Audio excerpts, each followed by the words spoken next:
manipulatif, nggak tahu diri, sama satu lagi play victim nih, nambah lagi kata-katanya ya. Ini kata-kata yang cocok nih menurut gua. Giliran begini bilangnya, tolong kasihani kami pak, gimana nanti anak kami, gimana nanti kehidupan kami setelah suami kami di penjara. Waktu bikin apa, huru hara menurunkan salib itu apa tujuannya? Kan berjihad. Ya udah, nggak usah banyak bacot bu, udah terima aja, yang penting masuk surga. Nanti kalau dihukum, ditahan, baru nangis, baru mikir. Anak-anak makanya gimana ya, kalau aku dihukum, yang kerja siapa? Pada video kali ini kita akan kembali mereaction video TikTok secara random. Jadi kalau random berarti ada lumayan banyak yang memang kita reaction. Oleh sebab itu, kita tonton video ini sampai selesai.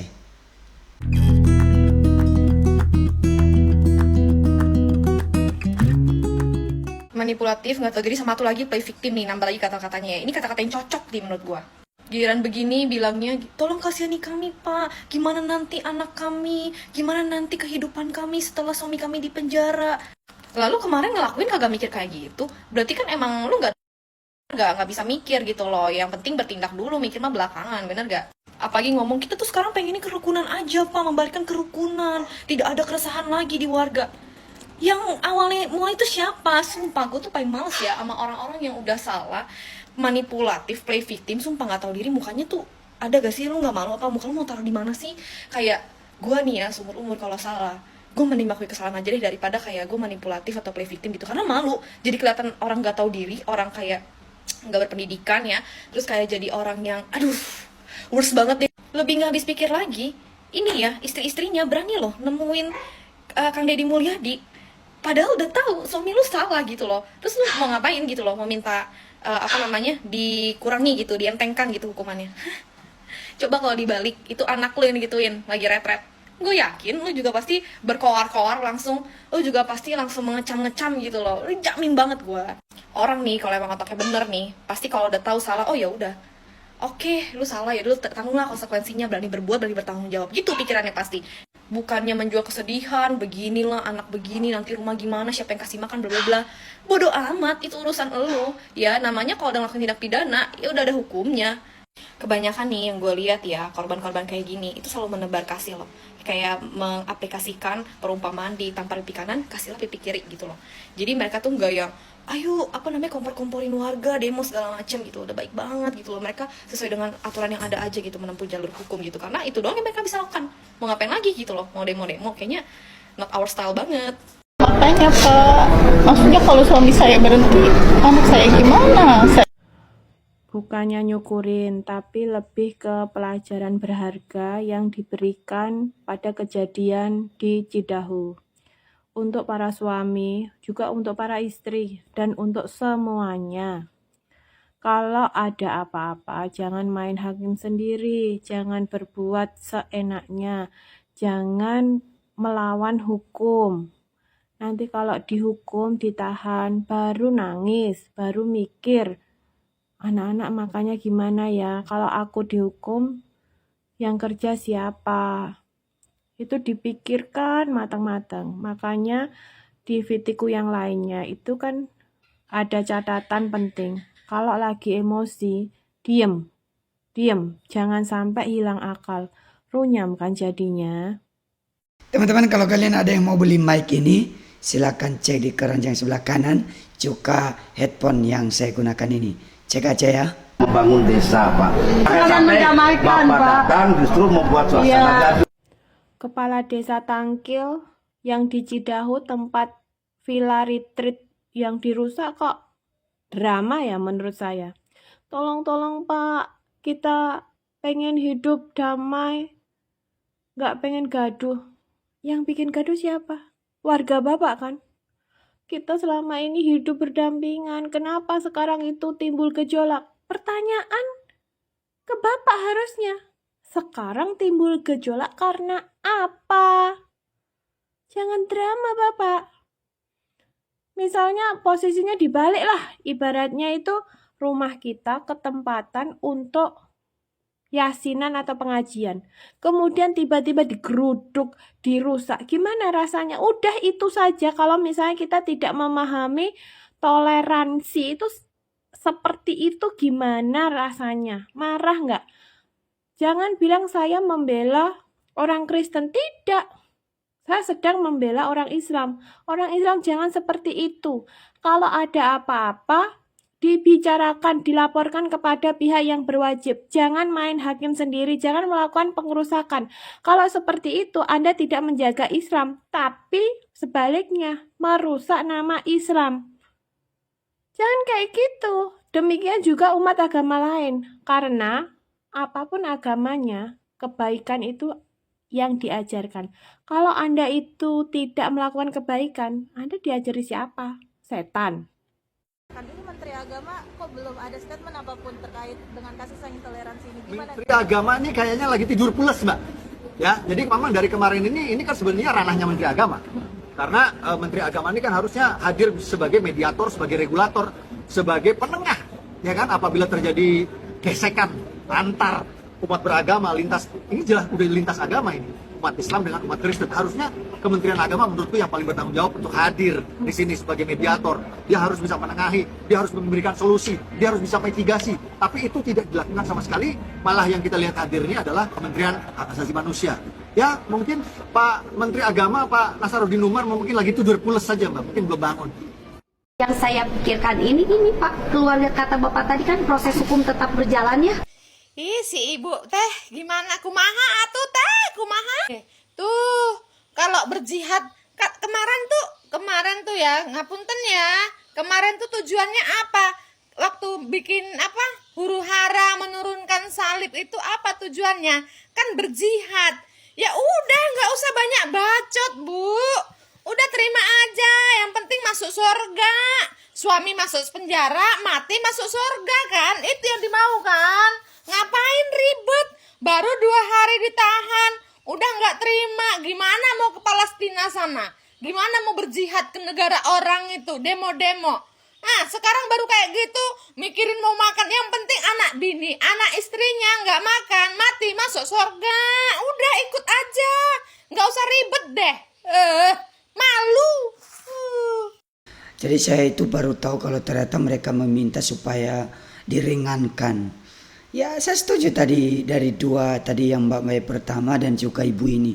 Kalau ibu ini tadi kan langsung to the point ya. Kita next. Berdoa di rumah, mau di rumah, di ruko, itu tidak perlu izin, Nyai. Yang perlu izin adalah ketika rumah kita jadikan masjid. Yaitu misalnya pasang kubah, pasang simbol bulan sabit, dijadikan rumah ibadah. Atau misalnya rumah dijadikan gereja dengan pasang salib di depan. Itu yang harus pakai izin. Tapi ketika ada orang Kristen berdoa di rumah pribadinya, nyanyi-nyanyi, itu dibolehkan menurut SKB 2 Menteri, menurut pasal 1 bab 1 pasal 3 tadi. Dan gitu.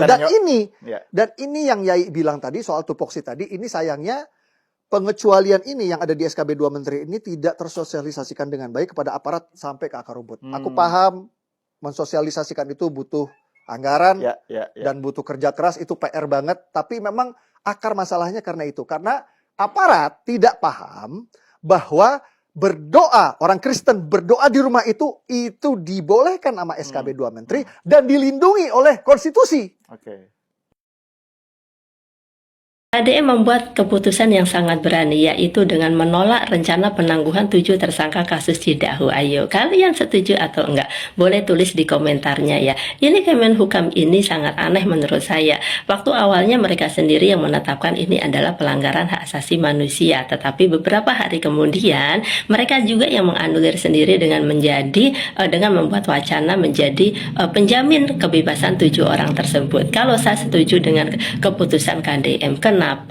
Karena ini adalah untuk pembelajaran yang lain-lainnya. Ada hal lain yang lebih urgent lagi kenapa KDM ini membuat keputusan yang sangat berani. Yang pertama adalah karena beribadah itu adalah hak asasi yang paling asasi dari setiap orang. Apalagi ini agama yang diakui di negara kita. Yang kedua, negara menjamin kebebasan dan kemerdekaan orang untuk beribadah. Dan yang ketiga, sudah terjadi kekerasan atau perusakan dan itu menimbulkan dampak psikologis dari para para pelajar yang datang dari berbagai kota saat kejadian perusakan. Kalau misalnya dari warga itu terganggu dengan suara nyanyi-nyanyian hingga menjelang subuh, kan mereka bisa bicara baik-baik untuk berhenti sejenak ketika azan subuh akan dikumandangkan. Untuk yang lain-lainnya ini semoga dijadikan pelajaran supaya tidak terjadi lagi. Istri para tersangka pelaku intoleransi di Sukabumi bertemu Gubernur Jawa Barat Kang Deddy Mulyadi. Mereka minta tolong Kang Deddy biar para tersangka diringanin hukumannya. Sambil nangis, istri salah satu tersangka mohon-mohon Kang Deddy buat bantu proses penangguhan penahanan suaminya. Momen ini terlihat dalam video di YouTube Kang Deddy Mulyadi Channel tanggal 6 Juli lalu. Di video itu, kelihatan istri dan keluarga para tersangka datang bareng ketua RT, kepala desa, sama pengacara. Para istri cerita, sekarang mereka kesusahan karena suami mereka yang ditahan itu tulang punggung keluarga. Salah satu tersangka ada yang punya 4 anak dan masih kecil-kecil. Sang istri jadi makin bingung mau makan dari mana kalau suaminya dipenjara. Istri tersangka lain bilang kalau suaminya nggak cepat dibebasin, kerjaannya bisa hilang. Yang juga menemui Kang Deddy adalah seorang ibu yang anaknya jadi tersangka. Dia cerita, anaknya itu satu-satunya yang cari nafkah di rumah.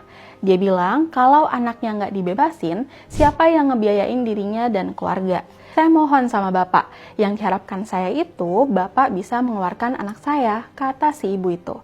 Kasihan ya, gara-gara suami dan anaknya bertindak intoleran, yang kena dampaknya bukan cuma korban, tapi keluarga mereka sendiri.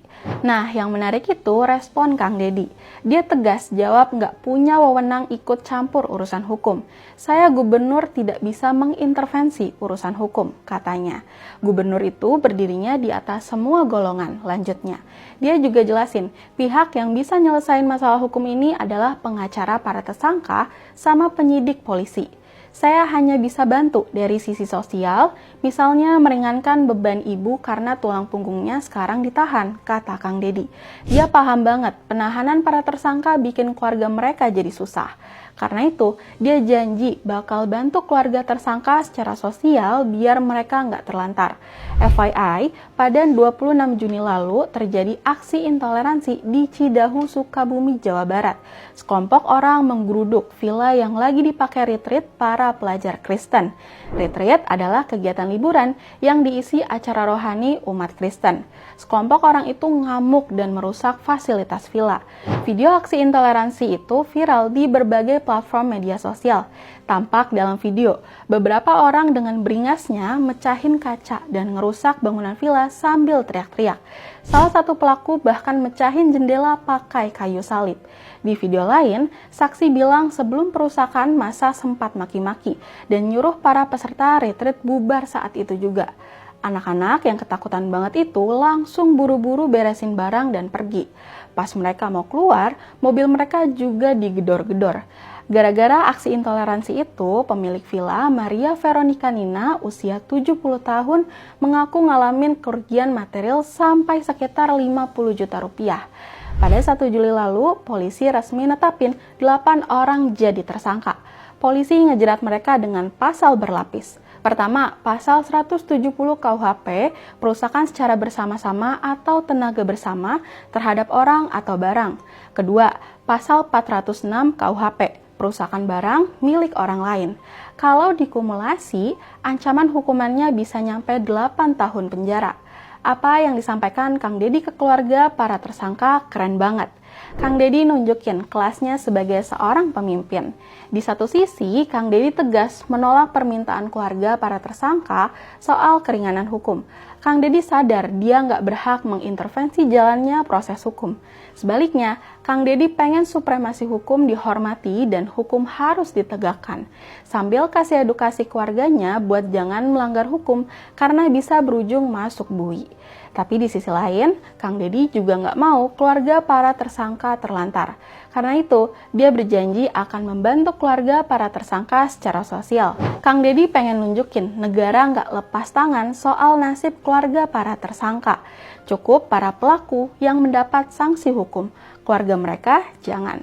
Kasus ini harus jadi pelajaran penting buat kita semua. Sikap intoleran yang berujung pada pengerusakan properti orang lain itu tindakan melawan hukum. Pelakunya nggak akan lolos dari jerat hukum. Apalagi konstitusi kita ngejunjung tinggi hak kebebasan beragama. Hukum maksimal pelaku intoleransi supaya ada efek jerak. Cerita Neri, ayo bercerita tentang pengerusakan villa yang dijadikan retreat di Sukabumi, di Cidahu. Kemarin ada retreat yang diikuti oleh anak-anak, itu dari Nasrani ya. Kemudian oleh warga sekitar, villanya dirusak. Katanya akan mendirikan tempat ibadah orang non-Islam tanpa izin. Lah, tapi kan Anda melakukan pengerusakan. Terus ditindaklanjutilah sama polisi. Orang-orangnya itu ditahan. KDM, Bapak Aing, itu memberikan kompensasi atas pengerusakan itu 100 juta. Pemilik villanya berlaku bagaimana coba? Memberikan sumbangan itu untuk perbaikan masjid-masjid, musola di sekitar lingkungan itu. Aku sebagai orang Islam malu seperti itu. Pelakunya kebanyakan orang Islam, kemudian orang Kristennya dikasih bantuan itu malah membalas dengan cinta. Kamu malu gak sih? Terus yang lebih memalukan lagi menurut saya, Kementerian HAM menjadi backingannya orang-orang yang ditahan itu. Ya Allah, ini HAM ini memikirkan gak anak-anak yang trauma diberlakukan seperti itu? Enggak. Jangan bilang saya cari muka di orang-orang Kristen. Mari kita berpikir secara logika. Kalau kamu orang Islam, kamu diajarin siapa sih kayak gitu? Kalau misalnya takut tempat ibadah, maksudnya itu ada orang Kristen mendirikan tempat ibadah, kamu takut apa? Kamu takut akidahmu itu terganggu. Alah, sedangkan kamu di dekat masjid, sholatnya 5 kali di masjid atau enggak? Atau jangan-jangan kalau misalnya Jumatan aja? Tanya aku tuh. Terus, para istri, suami-suami yang ditahan, datanglah ke KDM. Minta keringanan hukuman ke suaminya. Pak, minta tolong Pak. Karena suami saya tulang punggung. Kalau misalnya di penjara nanti gimana makan kami? Ibu, tanya ke suaminya. Waktu kemarin melakukan pengerusakan, itu mikir nggak pakai otak? Atau waktu itu otaknya emang nggak fungsi? Coba tanya. Jadi inilah real orang-orang yang tidak toleran. Saya muslimah, pakai cadar, kata orang dari aliran keras. Tapi sangat-sangat tidak setuju dengan pengerusakan seperti ini dan sangat setuju pelakunya ditindak. Terus saya juga sangat setuju dengan KDM. Tidak ada pengurangan penangguhan penahanan bagi yang melakukan tindakan kekerasan. Setuju. Menurut kamu gimana? Diskusi secara sehat. Jangan ada like, dislike, dan jangan jadi orang yang intoleran. Yuk, diskusi. Tadi ada beragam ya, tadi juga Pak Permadi Arya selalu menekankan bahwa harus adil. Kemudian tadi dari seorang ibu, bagi dia Kemenham ini justru aneh. Kemudian tadi juga dari Keraskan Peace ID mereka menanggapi soal ibu-ibu yang justru meminta keringanan. Ya tapi keputusan Kang Deddy ya luar biasa ya. Tetap ya harus itu. Terus tadi dari si cerita Neri tadi ada akunnya juga. Ya bagi dia juga setuju lah. Makanya ada yang berkomentar justru kalau semakin banyak Islam yang seperti ibu ini justru lebih bagus gitu. Oke, kita coba next. Ini ada video Abdul Somad. Bagaimana dalam agama Islam seorang muslim karena jabatannya dia memberi izin berdirinya rumah ibadah seperti kelenteng, gereja, dia dapat dosa jariah mengalir terus. Man sanna fil islami sunnatan hasanatan, siapa yang berbuat baik falahu ajruha, dia dapat pahalanya. Man sanna fil islami sunnatan sayyi'atan, siapa yang membuat yang tak baik falahu wizruha, dia dapat dosanya. Wa wizru man amila biha, dosa orang yang melakukannya sampai hari kiamat. Setiap berbunyi teng teng habis di belangkung malaikat, teng kelompang, teng kelompang, teng kelompang, teng kelompang. Rasakanlah itu, rasakan. Satu saja jangan dukung ibadah mereka, itu saja. Karena mendukung itu berarti mendukung ibadah yang salah kepada Allah Subhanahu Wa Taala. Selain daripada ini boleh interaksi, partner bisnis, teman, tetangga, segala macam hal boleh, nggak ada masalah. Jadi ini sama dengan mendukung. Lebih baik jangan teman-teman sekalian. Kita dukung ibadah mereka dan juga akhirnya pendapatannya jadi haram nanti. Di Indonesia itu, orang Kristen itu adalah orang yang paling sulit untuk bikin tempat ibadah. Kristen dalam konteks ini adalah Katolik dan Protestan ya. Itu paling sulit. Bahkan orang-orang Katolik itu lebih banyak punya sekolah daripada punya gereja, saking sedikitnya. Kenapa sedikit seperti itu? Baraya bikin gereja, baraya bikin apa, pokoknya mah dipersulit segala rupanya. Ada dalam 10 tahun itu ada 200 sampai 300 gereja yang tidak diizinkan atau tidak didirikan karena ditolak oleh warga. Berarti ternyata ya dari ajaran agama juga ada. Ya saya nggak tahu ya apakah semua yang beragama Islam satu jalur atau satu pemikiran dengan Abdul Somad. Tapi kalau hanya dia ya puji Tuhan. Tapi kalau banyak yang memiliki pandangan seperti ini, wah kacau nih. Kita next. Sikap intoleransi warga Depok ini ternyata nggak pernah surut ya. Mereka tuh masih aja menolak pembangunan gereja, padahal gereja yang akan dibangun tuh sudah mengantongi izin. Lucunya lagi, mereka tuh nggak terima kalau disebut intoleran. Mereka ini adalah warga RT 2 dan RT 05 RW 3 Kelurahan Kalibaru, Cilodong, Depok. Penolakan dilakukan dengan melakukan aksi di pinggir jalan Pelautan RS Depok. Sambil melakukan aksi, mereka membentangkan spanduk besar bertuliskan, menolak keras untuk mendirikan pembangunan gereja di lingkungan kami. Alasannya mengada-ngada karena pihak gereja dianggap tidak menghargai mereka. BTW, gereja yang ditolak ini adalah Gereja Batak Karo Protestan atau GBKP Runggun Studio Alam. Beberapa warga mengaku kalau mereka tuh nggak pernah diajak bicara oleh pihak gereja. Mardi yang rumahnya dempetan langsung sama lahan gereja mengeluh karena sejak awal pengelola gereja tuh nggak ngelakuin pendekatan apapun ke RT dan RW. Sementara warga yang bernama Irna mengakui sebenarnya sempat ada mediasi. Tapi pihak gereja dianggap tidak melaksanakan kesepakatan untuk menunda pembangunan gereja. Hasil mediasi dengan warga minta ditunda, tapi 2 hari kemudian mereka tuh melakukan peletakan batu pertama, ucap Irna. Rudi Ardiansyah, Ketua Lembaga Pemberdayaan Masyarakat atau LPM Kalibaru juga bersuara.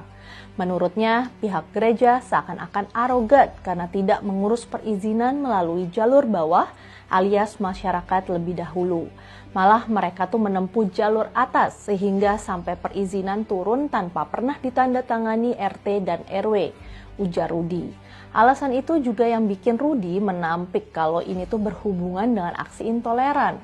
Rudi juga menuduh ada tanda tangan mencurigakan dalam dokumen izin, termasuk nama orang yang udah meninggal atau bukan warga sekitar.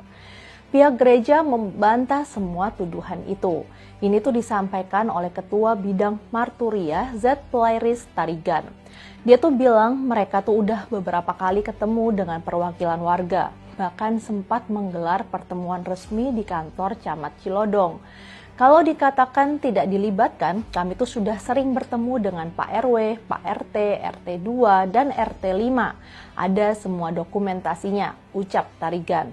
Gak cuma sosialisasi, mereka tuh juga menghibahkan sebagian lahannya. Baik buat akses jalan warga membangun drainase, dan bahkan menyediakan tempat buat acara lingkungan kayak 17 Agustusan. Bahkan undangan dan kesepakatan udah disampaikan ke RW.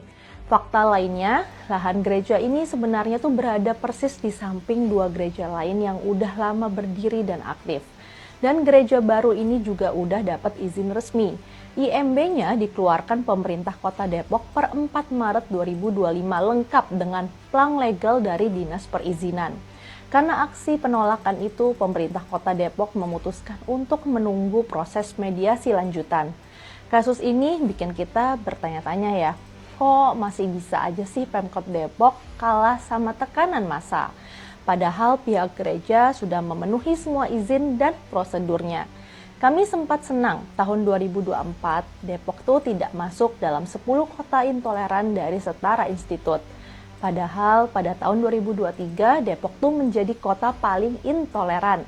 Semula kami tuh menganggap ada perbaikan yang dilakukan Pemkot Depok maupun warganya.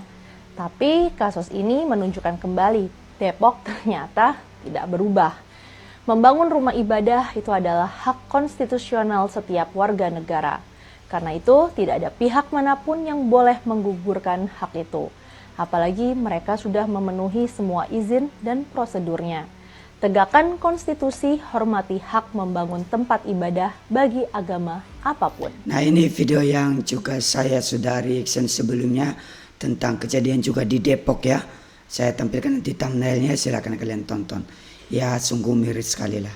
Baik teman-teman, demikian aja video kita kali ini. Kalau kalian suka dengan video ini, silakan berikan like kalian. Silakan kalian komen juga bagaimana menurut kalian. Apakah kalian setuju dengan komentar-komentar mereka tadi di TikTok atau enggak? Bagaimana? Silakan kalian berkomentar. Kan semua orang itu kan beda-beda pendapat ya. Ada yang pro, ada yang kontra. Tapi kalau saya sih masih setuju dengan komentar-komentar mereka tadi itu. Oke teman-teman, demikian aja. Sampai jumpa kembali pada video berikutnya. Tuhan Yesus memberkati kita semua. Shalom.